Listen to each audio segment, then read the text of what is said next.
السلام علیکم ورحمۃ اللہ وبرکاتہ۔ آج 6 جنوری 2022 ہے اور تھرسڈے کا دن ہے۔ آج انشاءاللہ تعالی ہم 29ویں سپارے کی تیسری سورت سورۃ الحاقہ پڑھیں گے۔ سورۃ الحاقہ 69 نمبر کی سورت ہے، مکے میں نازل ہوئی ہے۔ اس میں 52 آیات ہیں اور 2 رکوع ہیں۔ بسم اللہ الرحمن الرحیم۔ الحاقۃ ما الحاقہ وما ادراک ما الحاقہ كذبت ثمود وعاد بالقارعہ فاما ثمود فاہلکوا بالطاغیہ واما عاد فاہلکوا بريح صرصر عاتیہ۔ صدق اللہ العظیم۔ رب اشرح لی صدری ویسر لی امری واحلل عقدۃ من لسانی یفقہوا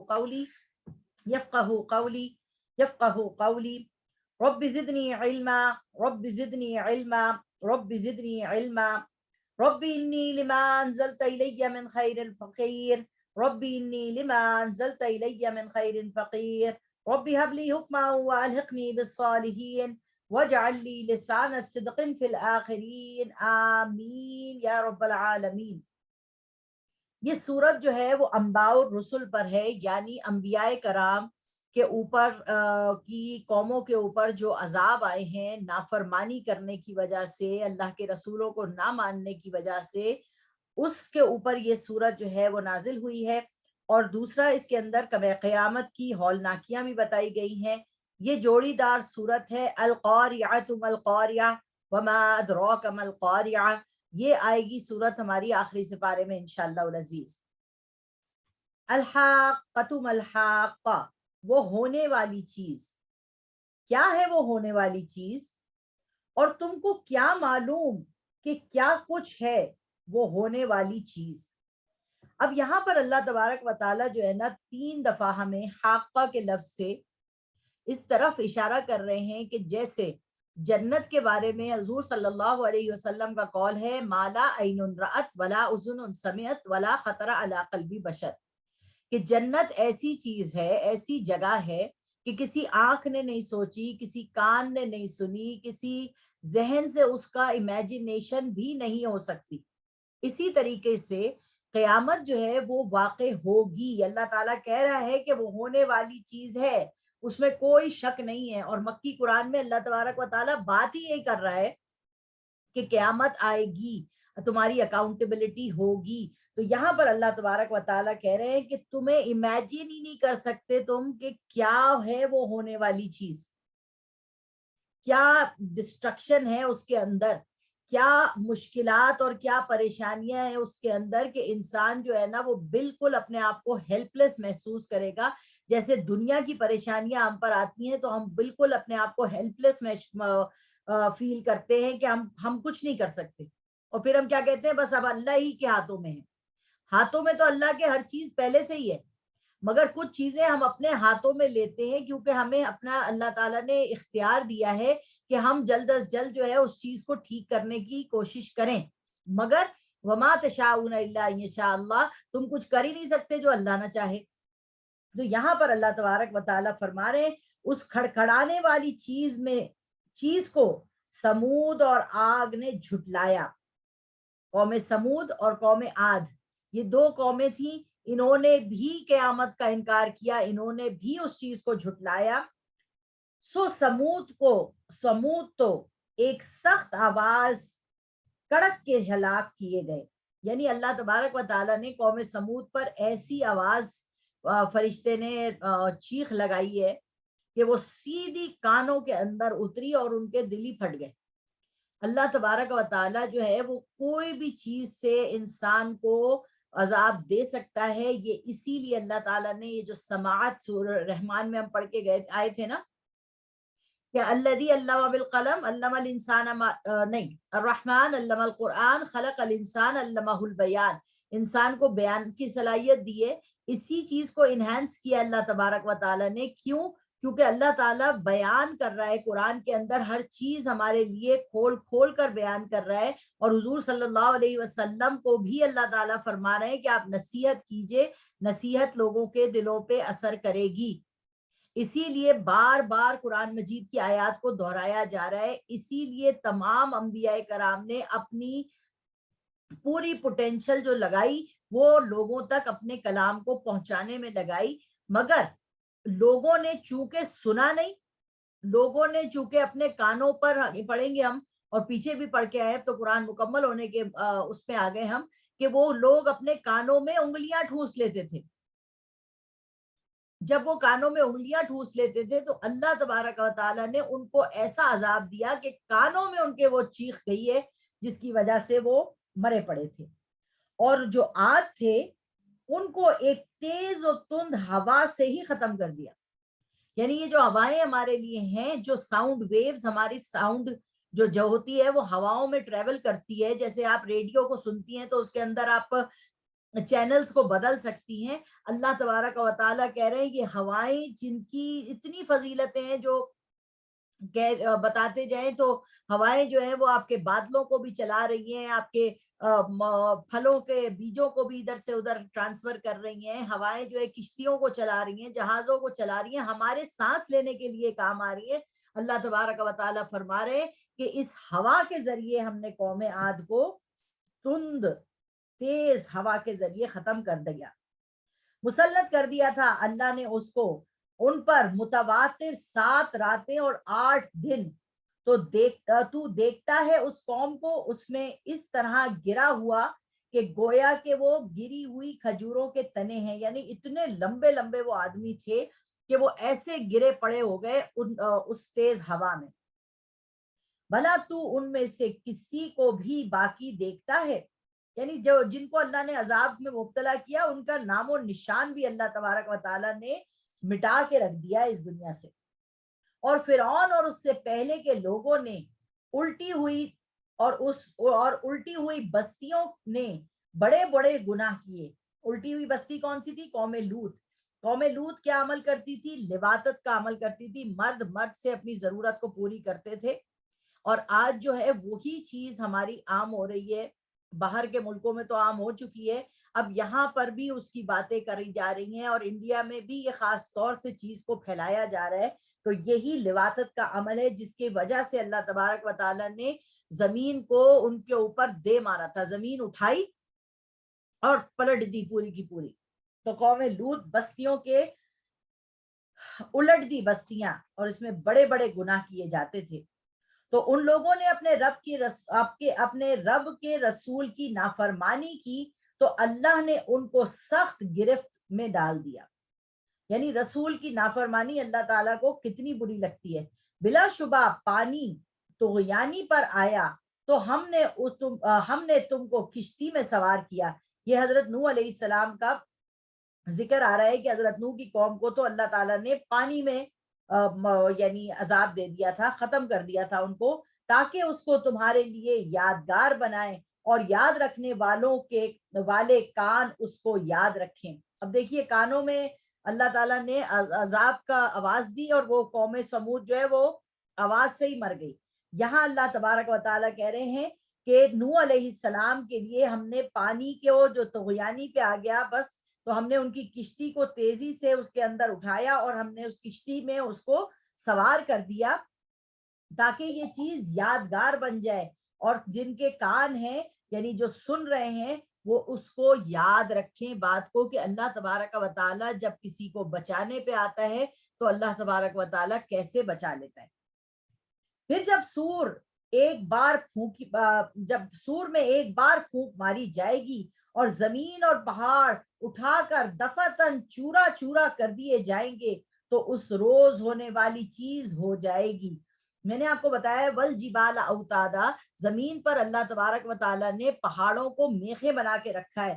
قیامت کے اندر حضرت اسرافیل علیہ السلام جو ہے ان کے منہ کے اندر ایک سور رکھی ہوئی ہے. ٹھیک ہے, اللہ تبارک و تعالیٰ کے حکم کا وہ انتظار کیے ہوئے ہیں, جیسے سانس روک کے کھڑے ہوئے ہیں. جیسے ہی اللہ تبارک و تعالیٰ حکم دے گا وہ سور جو ہے وہ پھونکی جائے گی, جس کی وجہ سے ساری ڈسٹرکشن جو ہوگی اس میں کیا ہوگا کہ زمین اور پہاڑ دفعتاً چورا چورا کر دیے جائیں گے. یعنی سب چیز جو ہے وہ سور کی جو آواز ہوگی یا اس کے اندر کیا ڈسٹرکشن ہوگی جو اللہ کی طرف سے ہوگی, جو قیامت کی بڑی چیز ہوگی, جس کو اللہ تعالیٰ الحاقۃ ملحاقہ کہہ رہے ہیں اور القاریۃ ملقاریہ کہہ رہے ہیں, تو پہاڑ جو ہے وہ دفتن چورا چورا کر دیے جائیں گے. تو اس روز ہونے والی چیز ہو جائے گی اور آسمان پھٹ جائے گا اور وہ اس روز بالکل خستہ ہوگا.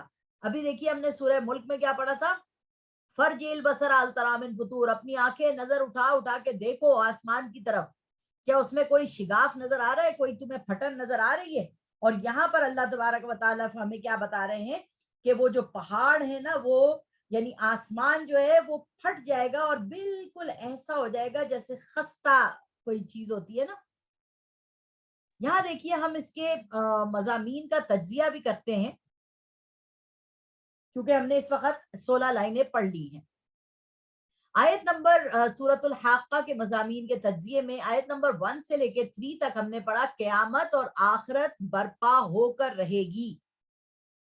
آیت نمبر 4 سے لے کے 12 میں آخرت کا انکار کرنے والی قومیں عذاب سے دوچار رہی. قوم سمود, قوم صالح, قوم نوح, یہ تینوں قوموں کا ذکر اللہ پاک نے کر دیا.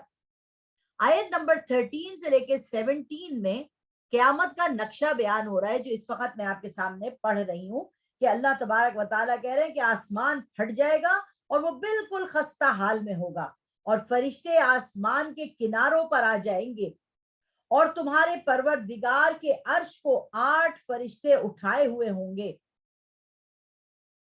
سبحان اللہ. یعنی اللہ تبارک و تعالی فرما رہے ہیں کہ یہ آسمان جو ہے یہ خستہ ہو کے پھٹ جائے گا, فرشتے جو ہے وہ اللہ تعالیٰ کا عرش لے کر 8 فرشتے جو ہیں وہ نیچے اتریں گے اور پھر یہاں پر اس روز تم سب پیش کیے جاؤ گے, تمہاری کوئی بات مخفی نہ ہوگی. یعنی اللہ تبارک و تعالیٰ کہہ رہا ہے سب کے راز, سب کی باتیں, سب کچھ آپ کو پتہ چل جائے گا اس روز. آج بہت سی باتیں ایسی ہیں کہ جو ہمیں یاد بھی نہیں ہے, ہم بھول گئے ہیں, تو اللہ تبارک و تعالیٰ کہہ رہا ہے مجھے تمہاری ساری باتیں یاد ہیں. اور قرآن مجید میں اللہ تعالیٰ فرما رہا ہے میں تم کو جو ہے نا اس وقت سے جانتا ہوں جب تم ماں کے پیٹ میں ٹپکائے گئے تھے, جب کچھ بھی نہیں تھے تب بھی میں تمہیں جانتا تھا. آیت نمبر 18 سے لے کے 37 میں دنیا اور آخرت کا مقصد کیا ہے. یہ جو اللہ تبارک و تعالیٰ نے دنیا بنائی, پھر آخرت کا مقصد کیا ہے, کیوں بنائی اللہ تعالیٰ نے دنیا. تو یہاں بتا رہے اللہ تعالیٰ فَأَمَّا مَنْ أُوتِيَ كِتَابَهُ بِيَمِينِهِ فَيَقُولُ هَاؤْمُ اقْرَءُوا کتابیہ, تو جس کا اعمال نامہ اس کے دائنے ہاتھ میں دیا جائے گا وہ دوسروں سے کہے گا لیجئے میرا نامہ اعمال پڑھیے. میرا تو یہ عقیدہ تھا کہ مجھ کو میرا حساب ضرور ملے گا, بس وہ اپنی مرضی کے عیش میں ہوگا, اونچے درجے کی جنت میں ہوگا جن کے میوے جھکے ہوئے ہوں گے, مزے کے ساتھ کھاؤ اور پیو, یہ صلہ ہے ان اعمال کا جو گزشتہ زمانے میں تم کیا کرتے تھے. اب یہ دیکھیے کتنی خوبصورت بات ہے. یہاں پر اللہ تعالیٰ کہہ رہا ہے جب ہمیں کسی کو نامہ اعمال اس کا ملے گا جنت والا تو وہ سب کو دکھاتا پھرے گا, جیسے دنیا میں بھی ہم اپنے اعمال ناموں کو دکھاتے ہیں, سب کو بتاتے ہیں ہم فرسٹ آئے سیکنڈ آئے, مگر اللہ تبارک و تعالیٰ کہہ رہا ہے آخرت کی کامیابی سب سے بڑی کامیابی ہے اور یہ ان اعمال کا صلہ ہے جو تم گزشتہ زمانے میں کرتے تھے. یعنی دنیا میں جو بھی نیک عمل آپ کریں گی آپ کو وہاں پر اس کا ملے گا اجر, کیونکہ اللہ تعالیٰ فرما رہا ہے دنیا امتحان گاہ ہے اور اس کا پیپر آؤٹ کر دیا گیا ہے. یعنی قرآن مجید تم اسے جتنا پڑھو گے, جتنا سنو گے, جتنا سمجھو گے, چاند کے حساب سے قرآن مجید کی تلاوت کرو گے. آج دیکھیے جمادی الثانی کی 2 تاریخ ہو گئی, ہمیں یہ اسلامی تاریخیں یاد ہی نہیں ہوتی, ہمیں انگلش تاریخیں یاد ہوتی ہے کہ آج جو ہے وہ 6 تاریخ ہے, آج 7ویں تاریخ ہے, آج 8ویں ہے, مگر آج جمادی الثانی کی 2 تاریخ ہو گئی. پھر کیا مہینہ آئے گا, رجب آئے گا, پھر شعبان آئے گا اور رمضان کے اندر صرف 2 مہینے رہ گئے. یعنی ہمیں پتہ ہی نہیں چل رہا کس طریقے سے تیزی سے ہمارا زمانہ اللہ تبارک و تعالیٰ گزارتا چلا جا رہا ہے. تو سب سے پہلا مقصد دنیا کا یہ ہے کہ آخرت میں جو کچھ بھی ملے گا وہ ہمیں دنیا میں جو ہم نے اعمال کیے ہوں گے اس کا صلہ ملے گا. وَأَمَّا مَنْ أُوتِيَ كِتَابَهُ بِشِمَالِهِ فَيَقُولُ يَا لَيْتَنِي لَمْ أُوتَ كِتَابِيَهْ, اور جس کو اعمال نامہ بائیں ہاتھ میں دیا جائے گا تو وہ کہے گا کاش مجھ کو میرا اعمال نامہ نہ دیا جاتا اور مجھے معلوم نہ ہوتا کہ میرا حساب کیا ہے. کاش موت میرا کام تمام کر چکی ہوتی, میرا مال میرے کسی کام نہ آیا, ہائے میری سلطنت خاک میں مل گئی. یعنی دیکھیے یہاں پر اللہ تبارک و تعالیٰ قرآن مجید میں ہم مکمل ہونے کی طرف آ گئے ہیں. یہاں پر اللہ تعالیٰ نے کچھ آیات ایسی بھی بیان کی کہ لوگ اپنی زندگی میں یعنی آخرت میں اگر زمین بھر سونا دینا چاہیں اللہ تعالیٰ کو کہ یہ لے لو, میرے گھر والے لے لو, مجھے آگ سے بچا لو, تو ایسا نہیں ہوگا. دنیا میں جو لوگوں کے پاس پیسہ ہے وہ پیسہ دے دیتے ہیں اور دنیا کی سزا سے بچ کے نکل جاتے ہیں, مگر اللہ تبارک و تعالیٰ فرما رہا ہے کہ وہ میری سزا سے بچ نہیں سکیں گے. اور وہاں پر وہ انسان یہ کہے گا کاش موت میں نے میرا کام تمام کر دیا ہوتا. یہ موت تو زندگی کا ایک وقفہ ہے, یعنی آگے بڑھیں گے دم لے کر. دیکھیے ایک بڑی اچھی ایک سوچ ہے, وہ یہ سمجھیں کہ دیکھیں ہمیں اللہ تبارک و تعالیٰ قرآن مجید میں کہہ رہا ہے خولناکم وراء ظہورکم, ہم نے تمہیں بہت سے پردوں میں ڈھک دیا ہے, بہت سے لباس ہمارے اوپر ڈھکے ہوئے ہیں, ٹھیک ہے.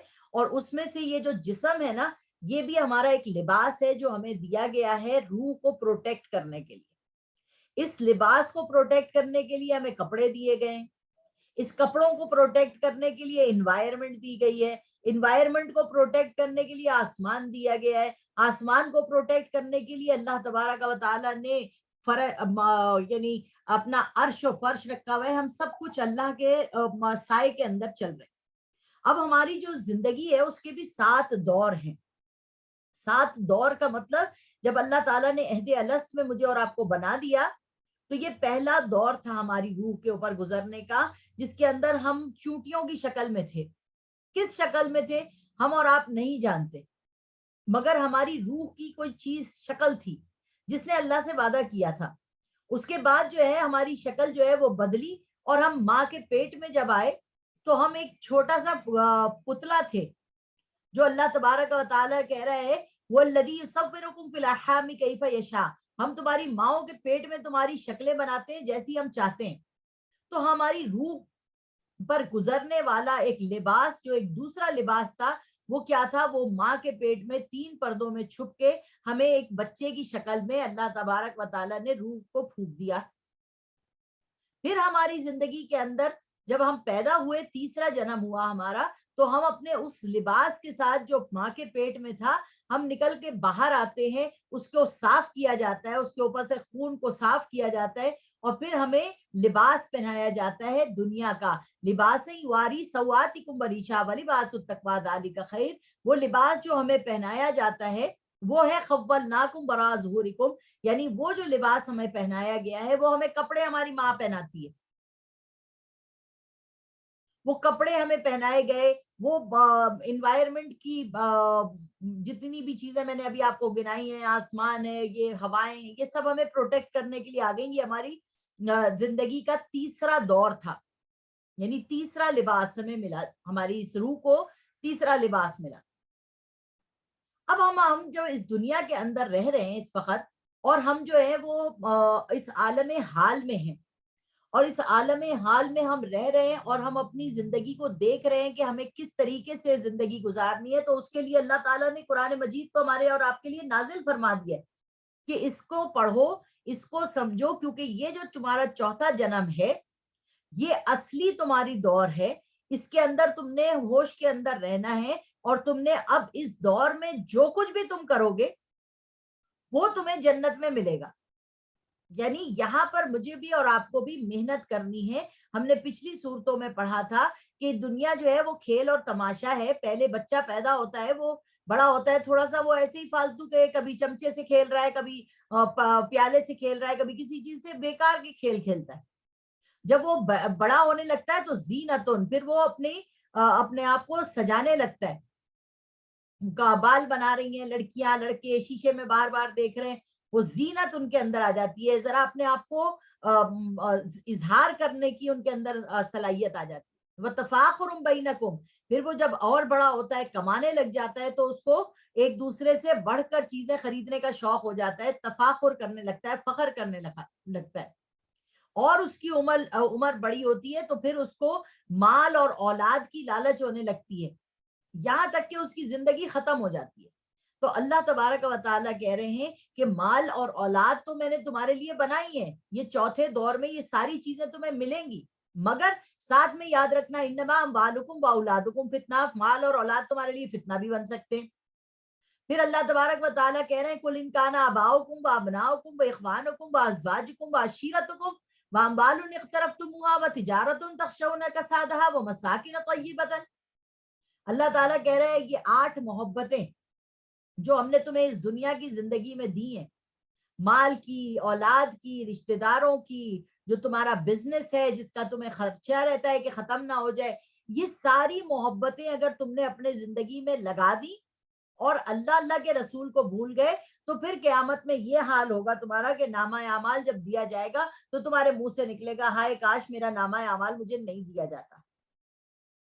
اگلا 5واں دور آپ کا ہے برزخ کا دور، جب آپ کی روح نکلتی ہے تو یہ جو جسم آپ کو دیا تھا اس میں سے وہ روح نکل کر اور وہ قبر میں چلی جاتی ہے، وہ قبر میں چلی جاتی ہے، یہ آپ کی زندگی کا وہ جو سکرات کا عالم ہے جس وقت موت آ رہی ہے اور وہ جسم سے نکلنا ہے اس روح کو، یعنی یہ جو لباس اللہ نے ہمیں جسم کا دیا ہے اس میں سے جب روح کو کہیں گے نکلو، اگر تو وہ اچھی روح ہے تو وہ آرام سے نکل جائے گی، اور اگر وہ خراب روح ہے تو وہ بہت تکلیف سے نکلے گی ضرور۔ تو یہ جو دور ایک گزرے گا جو ہمیں جو ہے سکرات کا دور ایسا لگتا ہے بس سوتے سوتے مر گئے، یہ بہت لمبا دور ہوتا ہے اس شخص کے لیے جو مر رہا ہوتا ہے۔ پھر آپ قبر میں چلے جائیں گے، قبر میں منکر نکیر آپ سے سوال پوچھیں گے اور اگر آپ کو جواب نہیں آتے تو آپ کہیں گے ہاں ہاں مجھے نہیں پتا، اور اگر آپ کو جواب آتے ہوں گے تو آپ ان کے جواب دیں گے، اور اللہ تبارک و تعالیٰ برزخ کی زندگی آپ کی آسان کر دے گا، یہ آپ کا 6واں دور ہوگا۔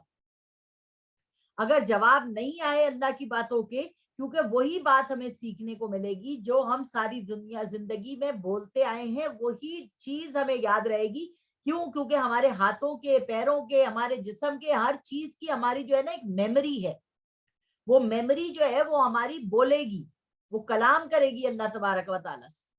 جیسے آپ کوئی سافٹ ویئر لیتے ہیں، ہم نے بینک کا ایک سافٹ ویئر ڈاؤن لوڈ کیا، وہ ایکسپائر ہو گیا، اب انہوں نے کہا دوسرا آپ ڈاؤن لوڈ کر لیں۔ جب ہم وہ ڈاؤن لوڈ کرتے ہیں تو اس میں جتنی بھی ہماری میموری پچھلے سافٹ ویئر میں ہوتی ہے وہ ساری کی ساری اس سافٹ ویئر میں آ جاتی ہے۔ اسی طریقے سے اللہ تبارک و تعالیٰ جب قبر میں اس جسم کو ختم کر دے گا اور دوسرا جسم ہمیں دے گا جو مثالی جسم ہوگا، اسی جیسا جسم ہوگا، کیسا جسم ہوگا؟ جس میں وہ پاور ہوگی کہ وہ جلے گا، دوبارہ بن جائے گا، تکلیف میں ہوگا، پھر دوبارہ صحیح ہو جائے گا، پھر تکلیف ملے گی، تو وہ بار بار بن جانے والا ہوگا۔ تو وہ سافٹ ویئر میں سے اللہ تعالیٰ اس جسم کی ساری میموری اس کو دے دے گا، اسی لیے تو وہ جہنم میں جلے گا اور پھر وہ وہاں پر اس کا مزہ چکھے گا عذاب کا، اور پھر وہ مرے گا بھی نہیں۔ جو اس کے منہ سے آدمی کے نکل رہا ہے کاش کہ میرا کام ہی تمام کر دیتی اور میری مال اور میرا اولاد کوئی بھی کام نہیں آئے۔ تو ہمیں 7ویں جنم میں اللہ تبارک و تعالیٰ جب کھڑا کرے گا اپنے سامنے، حساب کتاب ہوگا ہمارا، اور خالدین فیہا ابدا، جنت میں ہمیشہ کے لیے اور جہنم میں ہمیشہ کے لیے ڈال دیا جائے گا، تو پھر اللہ تبارک و تعالیٰ کہے گا کہ یہ جو نور لے کے آئے ہیں وہ لوگ، یہ دنیا سے لے کے آئے ہیں۔ تو اس لیے میں نے آپ کو یہ سارے 7 جنم بتائے، کیونکہ یہاں پر ہم جو ہیڈنگ پڑھ رہے ہیں وہ دنیا اور آخرت کا مقصد کیا ہے، دنیا میں جو کریں گے وہ آخرت میں جا کے کاٹیں گے۔ آگے اللہ تبارک و تعالیٰ فرما رہے ہیں حکم ہوگا اس کو پکڑ لو، توق پہنا دو، پھر اس کو دوزخ میں ڈال دو، پھر اس کو ایک زنجیر سے جکڑ دو جس کی پیمائش 70 گز ہوگی۔ یہ نہ تو اللہ جل جلالہ پر ایمان لاتا تھا اور نہ فقیر کے کھانے کے لیے کسی کو ترغیب ہی دیتا تھا، یعنی جو غریب لوگ ہیں، اللہ کیا کہہ رہا ہے؟ انتم الفقراء الی اللہ، تم سارے میرے در کے فقیر ہو۔ یہ نہ تو خود غریبوں کو کھانا کھلاتا تھا اور نہ کسی اور کو جو ہے نا تلقین کرتا تھا،